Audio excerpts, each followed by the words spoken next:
rabbil alamin wassalatu wassalamu ala asyrafil anbiya'i wal mursalin wa ala alihi wa sahbihi ajma'in. Asyhadu an la ilaha illallah wa asyhadu anna Muhammadar Rasulullah. Rabbi shrah li sadri wa yassir li amri wahlul 'uqdatam min lisani yafqahu qawli.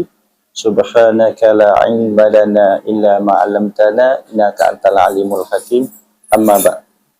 Alhamdulillah, di siang hari ini sama-sama kita bersyukur pada Allah Subhanahu wa taala di atas nikmat yang sangat besar yang telah dibagikan pada kita semua.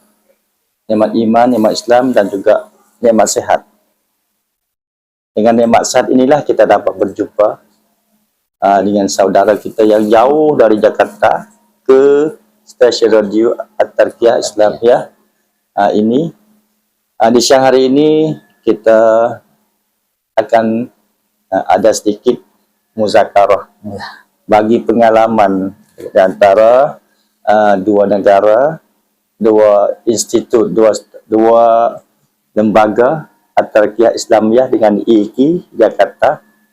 Sudah pendengar yang dirahmati Allah sekalian, hari ini kita mari muzakarah dengan seorang doktor yang bernama Dr. Sufyan Effendi, MA, ya, MA, ya, dalam rangka membagi pengalaman berkenaan dengan ilmu Al-Quran. Kita nak dengar cerita daripada Jakarta, bagaimanakah perkembangan Quran, belajar Quran, kelebihan orang belajar Quran yang ada pada masyarakat kita sekarang.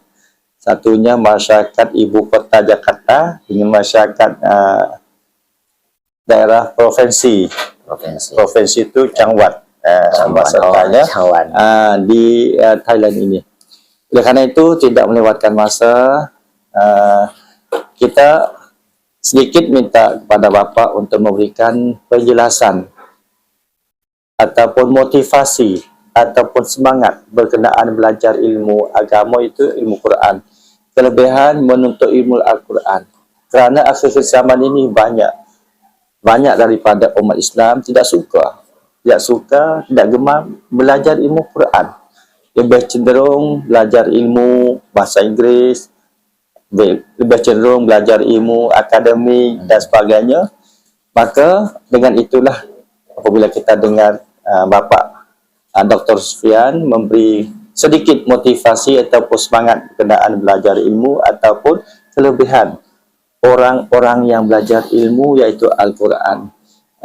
Waktu dan tempat dipersilakan untuk Bapak kupaskan sedikit supaya masyarakat kita ni ada semangat untuk mengantarkan anak dia belajar di masjid-masjid ataupun di rumah pemimpin-pemimpin desa. Dipersilakan, Pak.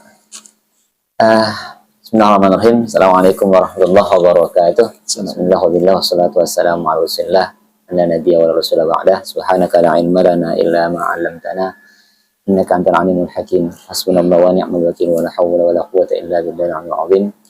Rabbi li sadri wa yassir li amri wa hlul 'uqdatam min lisani yafqahu qawli. Allahumma ati nufusana taqwaha wa zakkiha anta khairu man zakkaha anta waliyuha wa maulaha ma ba'du.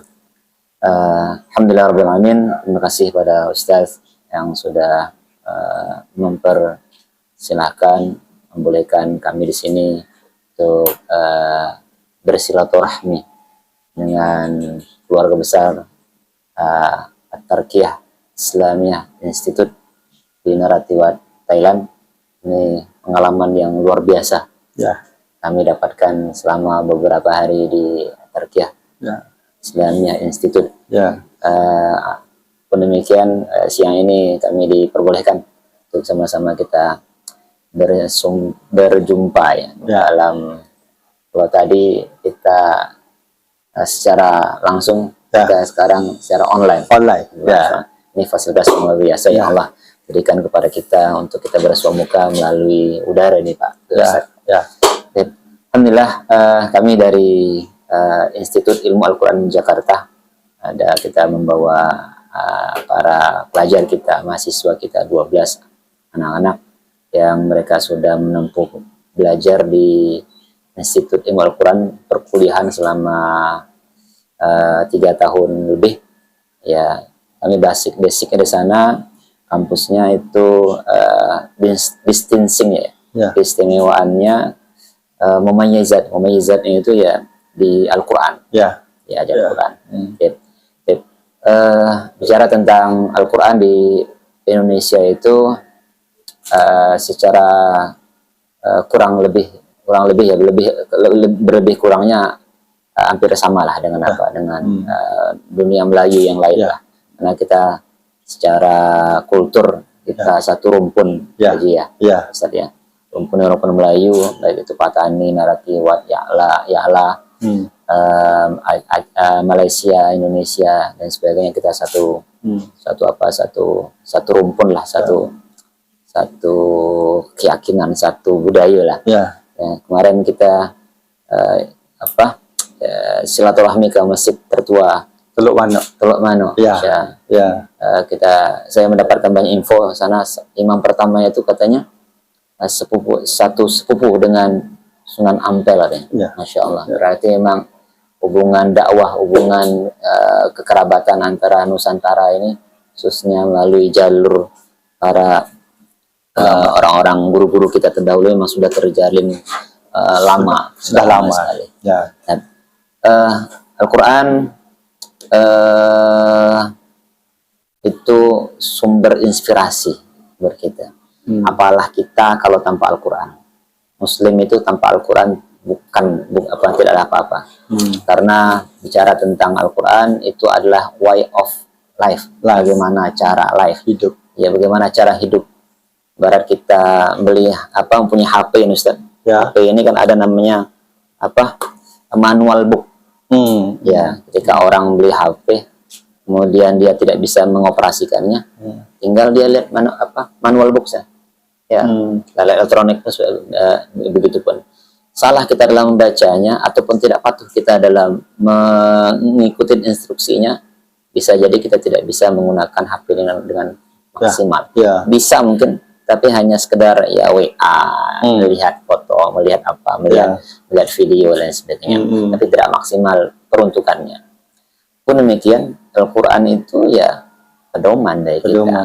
Yang namanya pedoman itu tak bisa kita membacanya ataupun mengambil intisari pedoman di dalamnya kalau kita tidak mengerti bahasa Arabnya. Ya, tidak mengerti isi kandungannya, tidak mengerti, bahkan yang paling dasar itu kita tidak bisa membacanya. Karena itu kan keahlian awal, kompetensi awal yang dimiliki seorang muslim itu ya pertama yang membaca Al-Quran, baru meningkat kepada yang selanjutnya menghafal, mengetahui maknanya, kemudian mengetahui kandungan isinya, kemudian yang menjalaninya. Nah, di Indonesia alhamdulillah itu dari tahun ke tahun, sepanjang yang sependek sepengetahuan saya lah, alhamdulillah dari tahun ke tahun usaha untuk mendekatkan generasi muda ini atau masyarakat Islam ini kepada Al-Quran sudah semakin tahun semakin meningkat. Di masa-masa saya dulu masa waktu kecil-kecil Pak Cik itu kegiatan menghafal Al-Quran itu hanya terfokus ke surau-surau ya, masjid-masjid, madrasah. Tapi kini itu sekarang itu sudah mulai banyak berdiri lembaga tilawah Al-Quran, rumah-rumah Al-Quran, rumah-rumah tahfidz. Kegiatan menghafal Al-Quran itu bukan hanya ada di pesantren tahfidz, pesantren Al-Quran. Tidak, sekarang itu sudah mulai menjalan, ada program tahfidz di SD, di TK, SD, SMP, SMA, di rumah-rumah Al-Quran, di sudut-sudut kelurahan, di berbagai macam desa-desa itu sudah girohnya luar biasa. Alhamdulillah. Itu dari aspek lembaga pendidikan. Nah, yang uniknya lagi ada di Indonesia itu, kalau kita zaman-zaman saya dulu tuh metode baca Al-Quran itu ya kalau mungkin juga dipakai di Naratiwat dan khususnya di selingkupan dunia Melayu itu metode baca Al-Quran, alat bantu kita baca Al-Quran tuh ya, saya masih ingat tuh nama bukunya Kaidah Baghdadiyah. Ya. Alif-alifan.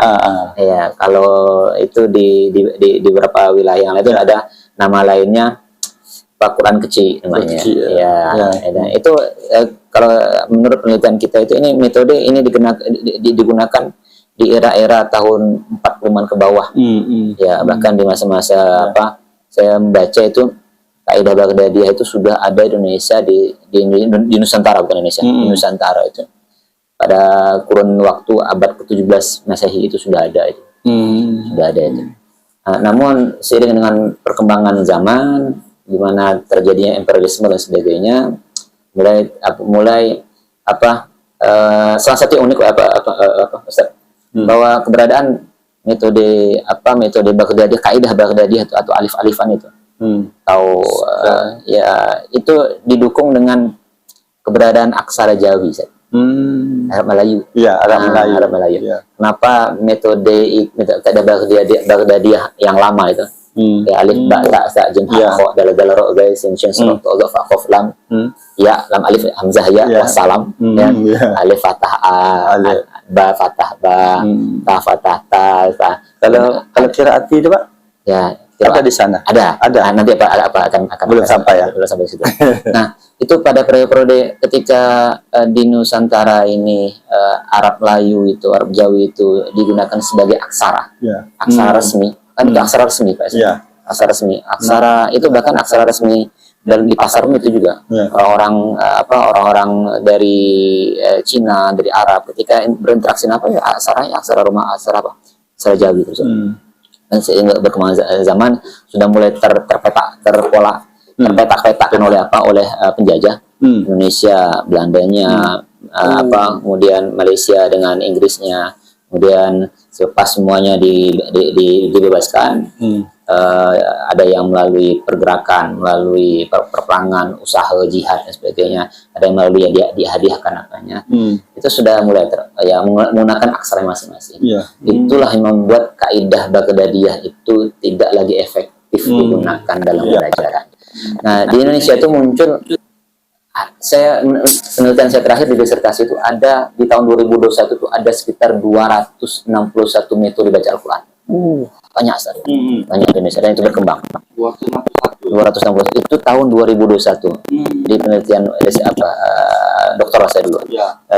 Sampai kalau dalam kurun waktu 4 tahun ini kita teliti sama mahasiswa kita itu sudah hampir bertambah 50 metode. Nah, di antara metode yang muncul setelah itu, yang pertama kali muncul itu ya yang dengan pola pembelajaran yang agak berbeda dengan Kaidah Baghdadiyah alif-alifan tadi itu, Qiraati. Qiraati itu 1163. Ditulis oleh Kiai Haji Dahlan Salim Zarkashi dari Semarang. Ya. Dan seiring berjalannya waktu, Qiraati ini diajarkan di berbagai macam tempat. Kemudian baru nanti muncul metode yang serupa dengan Qiraati itu metode Iqra. Iqra itu tahun 80-an lah. Ditulis oleh Kiai Haji Asad Umam, dan Asad Umam ini, Kiai Haji Asad Umam ini murid daripada Kiai Haji dalam Salim Zarkashi. Dan Salim Zarkashi. Nah, inilah yang mengawali pembelajaran Al-Quran di Indonesia ini. Yang mengejutkan itu dari rentang waktu 2000 sampai dari rentang waktu 1954 sampai tahun 1990-an itu metode yang muncul hanya 30-an. Dari 1990 sampai 2000 itu naik sedikit, ada sekitar 70-an. 70-an, kira-kira kisaran begitulah. Saya pastinya lupa di disertasi ya. Dari 2001 sampai 2020 itu hampir 100-an yang muncul. Nanti lonjakannya itu. Nah, disitulah saya memperkirakan itu lonjakan yang luar biasa itu seiring dengan gairah masyarakat Indonesia belajar Al-Quran. Nah, itulah itu salah satu bentuk perkembangan pembelajaran Al-Quran di Indonesia. Ya. Ya, melalui pendekatan kelembagaannya sama perkembangan metode. Ya. Ya, belum lagi kalau dulu itu kan di SD itu kan tidak ada, jarang lah yang namanya SD itu ada disisipkan pembelajaran agamanya. Kalau sekarang Pak pakai metode Pak di SD itu pakai metode qiraati ataupun iqra. Di mana Pak? Di sekolah-sekolah sana. Oh, sekolah-sekolah itu banyak, ada metode qiraati. Kalau iqra ini kebanyakan ini bagi lembaga-lembaga yang tidak memiliki cukup sumber daya gurunya. Oh, ya. Ada tilawati, ada ummi. Oh, ada juga ummi. Banyak, ada ummi, tilawati, ada tartili, ada tartila. Iya. Ada usmani, ada ada fasohati. Banyak. Masya Allah. Banyak di Indonesia itu. Iya, iya. Ya, mungkin Atarkiyah nanti bisa mengadopsi salah satunya, boleh. Iya, iya. Dan akan fasilitasi nanti, insyaallah. Nah, itulah yang digunakan alat. Nah, mereka kalau bedanya dengan qiraat itu kan bedanya dengan Tapi sebenarnya qiraat itulah yang menginisiasi munculnya metode-metode yang lain. Iya. Oh, dari qiraati. Dari qiraati. Metode yang serupa itu iqra, tilawati, ummi. Ya, walaupun nanti induknya ujung-ujungnya nanti kepada ababat alif bata tadi. Iya. Oh. Nah, inilah yang membuat munculnya para pemerhati Al-Quran. Karena tidak efektifkan pelajaran ini, akhirnya bagaimana nih?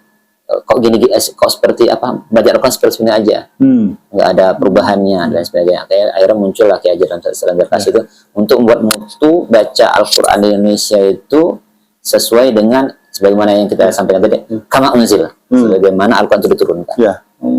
Gitu. Ya. Sekejap Pak ya. Alhamdulillah saya nak coba balik sikit. Terjemah.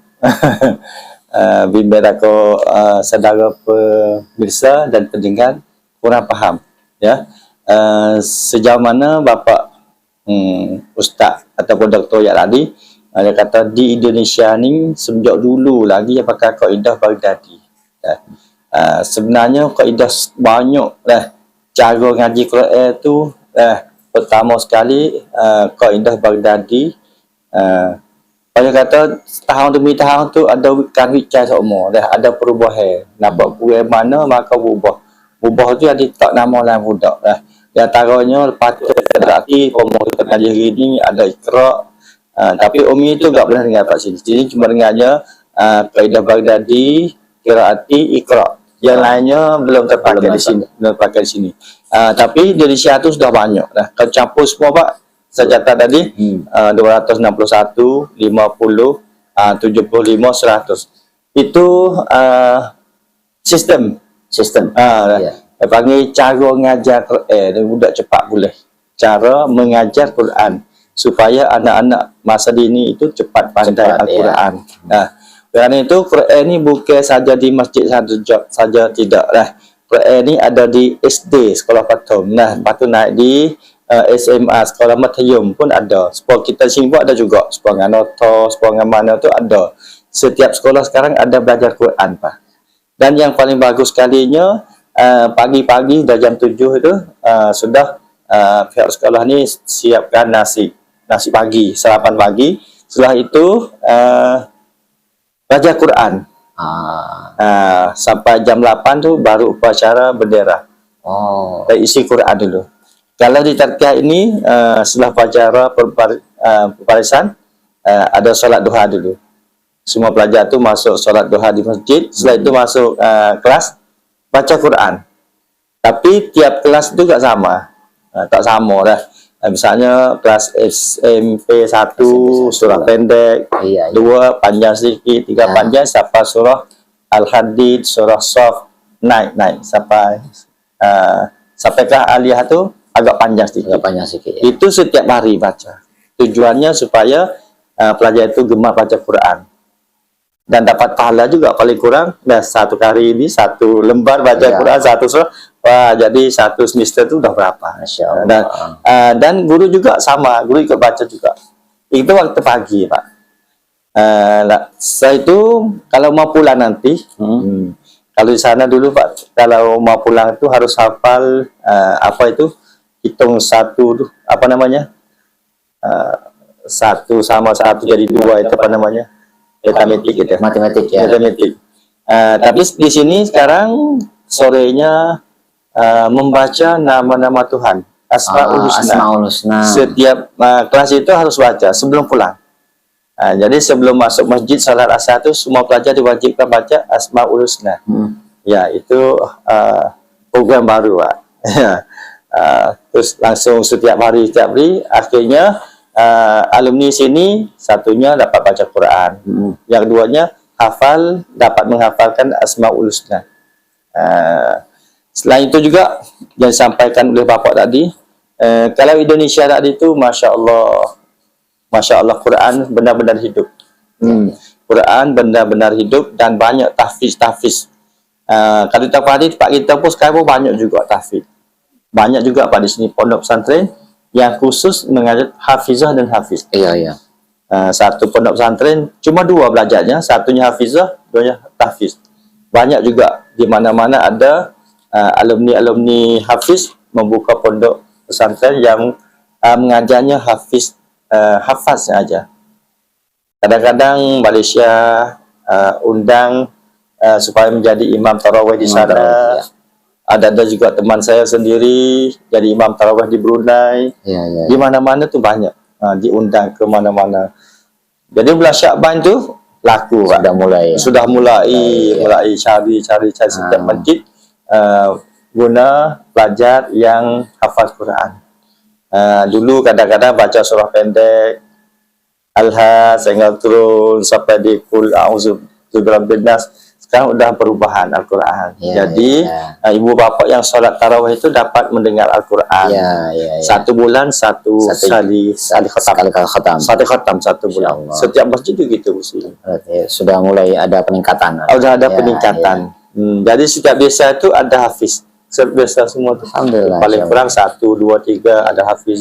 Ini menunjukkan dunia ini sedang bergerak ke Al-Quran. Iya. Dunia sedang bergerak, terpaksa ataupun sukarela.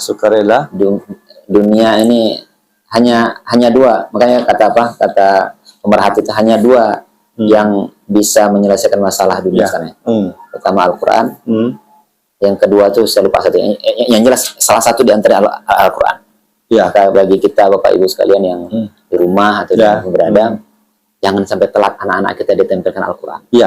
Kalau tidak akan ketinggalan gerbong. Ketinggalan kereta. Kereta api. Kereta api ya. Itu kita semua yang ada kelima syahadah di dalam tubuh kita ini paling kurang pasanglah ataupun dengarlah suara Al-Quran dalam rumah. Malam atau pagi, ibu bapak yang tak boleh nak baca, pasal tape ataupun pasal handphone buat apa, pasal ngaji, masyari siapa, biar ada suara Quran dalam rumah. Biar bukan setannya, tapi suara satu tambahan Ustaz, sekarang di Indonesia itu banyak kampus-kampus Al-Quran yang memberikan beasiswa kepada yang hafal Al-Quran. Banyak UGM, itu banyak yang 30 juz masuk ke kedokteran gratis. Masya Allah, itu keistimewaan. Dan itu di Departemen Agama sendiri pun itu memberikan salah satu slotnya itu memberikan beasiswa kepada anak-anak kita yang hafid Quran. Hafid Quran. Masuk di mau 10 juz, mau 20 juz, nanti ditanya hafalannya ada standar apa. Dan kalau di sekolah-sekolah seperti negeri itu hafal Quran 5 juz itu ada poinnya. Karena ada SMP favorit itu, favorit. Andai kata dia memiliki hafalan Al-Quran, itu ada poinnya, dan dia kalau bisa memenuhi poin itu dia bisa masuk melalui jalur tahfidz Al-Quran. Ini berita baik ya kata, dokter kita kata di Indonesia itu ada tunkan siksa bagi orang ingat 30 juz. Ada modal di sekolah-sekolah tertempan. Tertempan tu ingat 30 juz tu ada tunkan siksa, ada modal ngaji ataupun beasiswa. Tujuan nak galak menggemarkan orang hafiz. Sudah hafiz dah tu ada jalan. Siapa ingat 10 juz boleh masuknya ni, wirid yang di sekolah. 30 juz free semua. Free semua. 30 juz tu percuma semua Pak ya. Percuma semua. Masya Allah. Ingat 30 juz tu percuma semua. Free semua, ngaji free. Dan dia kata pihak pemerintah ataupun kerajaan dan memandang besarnya kelebihan orang yang ahlul Quran.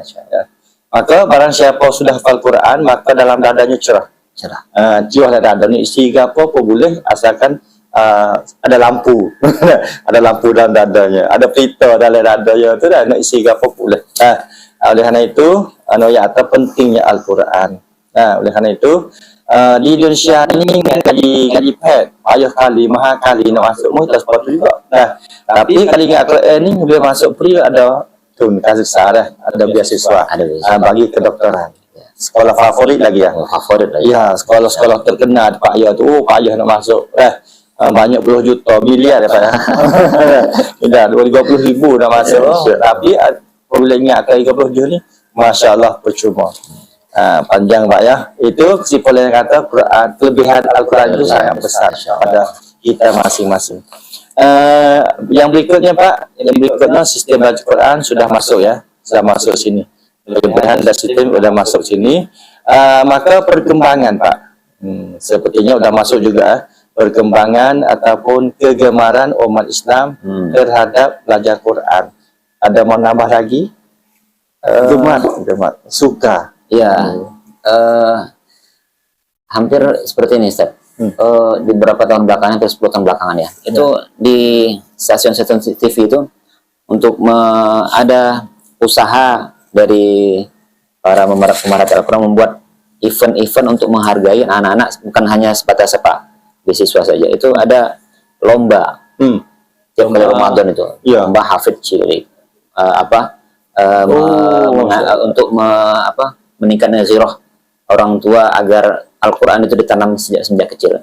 Bahkan di beberapa lembaga kita di sana itu kita membuat program anak umur 3 tahun itu sudah mulai ngaji, kemudian diharapkan 4 tahun setelahnya mereka sudah khatam Al-Quran binazon. Udah lancar bacanya, udah bertajwid bacanya, mujawad, murattal. Jadi nanti di kelas 1 sampai kelas 6 itu masa mereka itu menghafal Quran. Tinggal yang nanti dipetakan aja. Kelas 1 itu berapa juz? 1 SD? Kelas 1 SD sudah mulai menghafal Quran. Oh, Masya Allah. Sebelum ada Pak. Ya. Dan itu sudah banyak hasil-hasilnya yang kelas 6 SD kita sudah khatam. Jadi nanti ketika mereka sudah masuk SMP, yang mereka tinggal mematangkan, melancarkan, kemudian tinggal nambah ilmuwan-ilmuwan yang penunjang hafalan mereka. Gitu. Di sini ada dua ya Pak lah. Ada dua Ustaz itu ya. Yang pertamanya dia panggil naitun. Kayo-kayo misalnya orang mau puasa ke apa tu, setiap tahun tu bulan Syaban, bulan puasa tu ya ada pertandingan kan baca hafiz Quran. Bagi orang ada duit tu ambil duit stokor mari cat tupi ada semua masuk bahasa tu. Ada juga orang panggil orang ngapa cilik, budak kecil. Kau tengok di YouTube banyak tu budak-budak dia syadah tu. Dia orang tu orang kaya buat program. Apa tadi konglomerat dah. Konglomerat tu naik tu orang kaya dah. Orang kaya tu buat. Yang keduanya di sekolah-sekolah patom SD dia tu. Dia ada kerongkan. Sebab dia 3 tahun 4 dia tu ada sekolah ngajar dah. 3 tahun lah. Maka kelas 1 sampai kelas 6 tu dia ada kerongkan dia tu ingat 30 juz. Dia bagi dah. Pon tu apa juz, ada posong apa juz. Ada siapa pohok tu sudah hafal Quran. Maka apabila masuk di mahalai dah dia tinggal pelancar baca, ingat cepat dah. Anda kata kita ni program kita sekolah saya sendiri rumah satu partner tu sekali hotel ya. Main kat saya dah bukan gratis rumah tu. Sekali hotel, satu partner sekali hotel dah. Tapi dia ni hafal dah, sudah jadi hafiz atau hafizah. 1 sampai 4 dia dah kokan nak dia. Lepas tu apabila ingat ke dah masuk mahalai orang nak belakang kat. Ada nak wimoda, ada apa cukup masuk tanah sok wimoda bagi orang ingat ke 30 juz. Dan kerana itu 1 sampai ni, lepas tu morning sampai moho pula dah. Saya kan lancar baca Quran. Masuk mahalai pula ngaji free semua. Dah dukung kat dapat ya. Kita belum ada kali dah. Boleh tun rock ngapa 30 juz belum ada Pak, belum ada. Beasiswa untuk pelajar yang belum ada. Ya. Tapi kebanyakannya ke luar negeri. Ya, apa tu ke Mesir, ke luar negeri. Ya. Ya mungkin kalau nanti ada nanti anak-anak dari naratibat yang sudah 30 juz mungkin bisa ikut program-program di sana di Indonesia gratis bisa itu. Oh ya. Ini ada satu berita yang kata dah kalau ada budak-budak Pak kita ni ingat 30 juz hubung dengan bapak ni boleh masuk mahal dang-dang dari Indonesia tu ngaji free. Ada beberapa tu mahat Ali itu. Contoh Al-Hikam itu 30 juz di tes hafalan. Itu free. Kuliah free. Oh ya. Syaratnya satu hafal dia. Iya. Ada tunjukkan syahadah sijilnya syahadahnya. Dites lancar hafalnya diterima. Ya. Ada satu sekolah namanya sekolah Al-Hikam. Al-Hikam ini di Jakarta ya. Di Depok. Di Depok. Ada juga dulu itu kemarin tuh kampus kita juga. Kampus kita itu di IKI itu anak-anak masuk situ terus dia 30 juz ada syahadahnya, ada sijilnya. Nanti seleksi. Tes nanti anak-anak itu. Mana-mana yang lancar hafalan nanti diberikan beasiswa. Kampus kita termasuk juga satu tempat kita dulu di S1 Institut Ilmu Al-Quran, sekarang sudah jadi Universitas Perguruan Tinggi Ilmu Al-Quran. Itu juga kita dulu alhamdulillah termasuk bagian dari yang kuliah itu free dulu. Iya, Bapak juga. Iya, kuliah free. Dengan satu syarat, satu semester itu menyelesaikan setoran hafalannya 4 juz. 4 juz satu semester. Jadi selesai kuliah ya dapat 2 sijil. Sijil ada belajar biasa. Ya kuliah biasa. Yang satu lagi ya Al-Qur'an, sijil Qur'an. Sijil Qur'an. Syahadah Qur'an. Bapak kata, Ustaz kata dia pun juga salah satu dapat beasiswa juga. Karena ini masuk dulu tu satunya ada syahadah. Misalnya kita ngaji Pak itu ingat 30 juta. Lepas tu juga kita tes sekali lagi. Tes lagi ya. Kalau lancar mana tu, okey, masuk nama ke boleh ngaji free. Sampai selesai Pak. Sampai 4 round ke potri. Habis potri tu bersyahadah 2. Satunya syahadah Malaysia.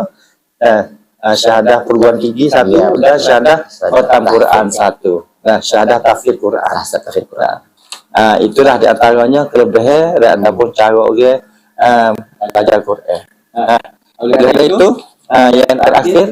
yang terakhir ni pesan Bapak di sini 5 hari ya. Ada melihat keliling, lihat suasana budaya lingkungan di sini, dapat desa di sini jelas Pak. Kalau Muslim atau Muslimah itu pakaiannya jelas. Kalau Muslim enggak buka lutut.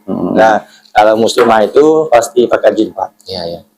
Kalau Bapak mau makan, enggak usah ragu-ragu. Kalau ada jilbab itu pasti orang Islam. Khusus 3 wilayah. Kalau ke sana itu sudah pakai beda dikit ya. beda dikit. Tapi walaupun enggak pakai jilbab ada tulisan halal ataupun bismillah. Ada bismillahirrahmanirrahim, pakai tutup, cuma tutup itu aja seperti tutup. Enggak pakai jilbab seperti kita. Tapi ada tulisannya kadang-kadang makanan halal. Itu bisa halal. Itu bisa. Kalau buza enggak tulis makanan halal. Walaupun dia tidak cakap bahasa Melayu, pakai bahasa Thai, tapi lihat halal tu ya udah bisa makan nih, bisa makan. Itu perbezaan budaya. Tapi kebanyakannya buza sama Muslim. Kristian itu kurang lah. Kurang ya. Nggak ada toko-toko warung-warung orang Kristen, nggak ada. Udah Cina. Tapi kebanyakannya 3 wilayah ini hampir semuanya Islam. Toko-toko makan apa semua itu kebanyakan Islam. Bapak ada kesan-kesan terakhir? Pertama saya cukup berkesan berada di Naratibat. Saya terus terang awal-awal ditugaskan ke Naratibatnya agak was-was Pak. Was-was ya. Agak was-was. Makan iya. Itu pertama yang kemudian dengar berita-berita. Agak tapi udah yakin lah barangkali. Tapi alhamdulillah ketika pandangan pertama itu begitu menggoda. Ya. Ya, selanjutnya terserah Anda. Ya, ya. Ya, ya. Itu luar biasa. Luar biasa. Penyambutan luar biasa dari pihak Atarkia Iya. Institute. Ya, pesannya semoga Al-Quran ini jangan melangit, Pak, Ya, tapi harus membumi.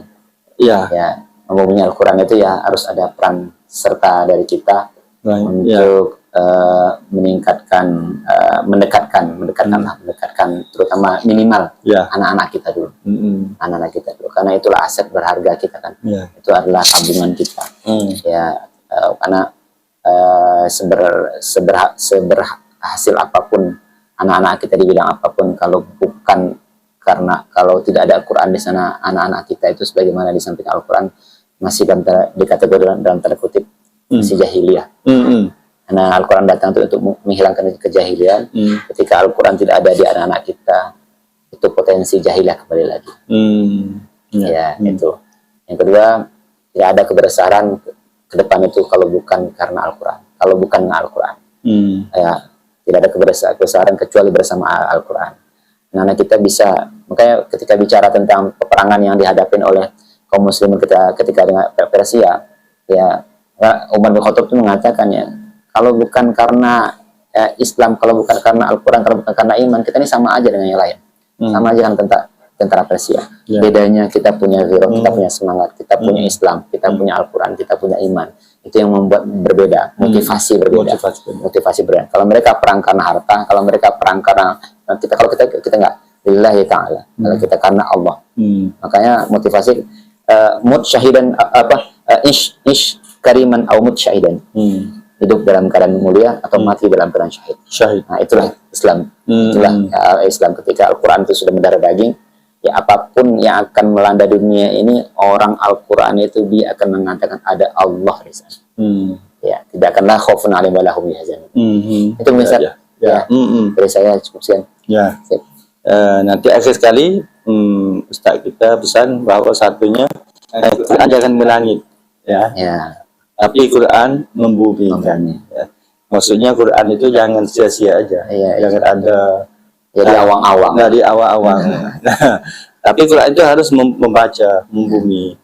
Anak kita juga, Bapak bilang tadi, usahalah supaya anak kita dapat baca Quran. Kerana Al-Quran turun untuk menghilangkan jahil, tidak tahu. Ya. Maka diharuskan pada anak kita semua paling kurang itu pandai baca Quran. Kalau tidak ada Al-Quran, sama saja dengan orang jahiliyah. Orang jahiliyah itu juga pandai baca Quran. Maka kepada baca Quran. Juga Bapak cerita tadi masa perang Umar bin Khattab dulu, dia royak kepada askar dia, tahan dia, kata kita beza ni sebab kita ada Quran. Dah gulawai kita tidak ada Quran. Kita ni ada Al-Quran, kita ada agama, kita ada iman, maka kita perang tidak tujuan lain. Perang ni bukan kerana duit, perang ni bukan kerana dunia, perang ni bukan kerana tanah air, tapi perang kita ni adalah lillahi ta'ala. Masa Umar bin Khattab bilang pada askar dia, kita perang ini adalah kerana Allah Ta'ala, lillahi ta'ala, bukan kerana materi, dia kerana duit. Ada lagi? Ada apa sudah? Termasuk juga kita-kita yang bergelut di di pendidikan. Ya, motivasi itu ya, kalau motivasi itu bukan karena, ya lagi-lagi kembalikan lagi motivasinya, karena niat itu mempengaruhi segalanya. Ya, samalah dengan apa yang disampaikan Umar bin Khattab tadi. Ketika kita keinginannya ataupun ghairahnya, niat itu ya bukan karena Allah SWT, semangatnya akan berbeda di situ. Ya. Ya. Akhir sekali, hidup kita ni penting sekalinya niat. Nah, kalau niat bukan karena Allah, maka sia-sialah kerja kita. Inna sholati wa nusuki wa mahya wa mamati lillahi rabbil alamin. Orang itu beruntung, berjaya di atas dunia, kerja semua adalah kena lillahi rabbil alamin, karena Allah. Semua belajar karena Allah, kerja juga karena Allah. Semua kerja kita, aktiviti kita harus kerana Allah. Lillahi Rabbil Alamin. InsyaAllah kita berjaya di atas dunia dan di akhirat. Kita hidup di dunia, hidup di Jakarta, Indonesia dan di Thailand, semua ini kerjanya harus lillahi Rabbil Alamin. Mengajar Quran tapi tidak ikhlas karena fulus. Ya, itu tidak apa masuk surga. Kita ngajar apapun kan, kalau tidak karena Allah maka kita dapat menikmati surga Allah Subhanahu wa taala. Oleh karena ini masih ada lagi. Masih lagi. Oh, sudah cukup ya. Sudah cukup, Pak. Maka saya sebagai pembawa acara kecil-kecilan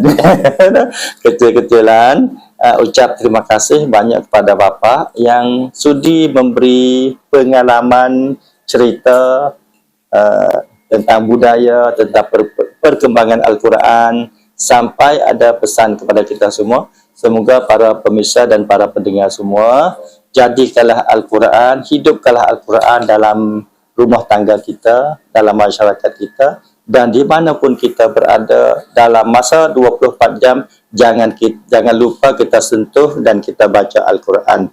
Kalau kita jauh dengan Al-Quran, maka kita jauh dengan Allah Subhanahu wa taala, dan yang takut sekali jauh dengan syurga Allah Subhanahu wa taala. Semoga kita berdoa kita semua ni menjadi ahli syurga, ahlul jannah insya-Allah.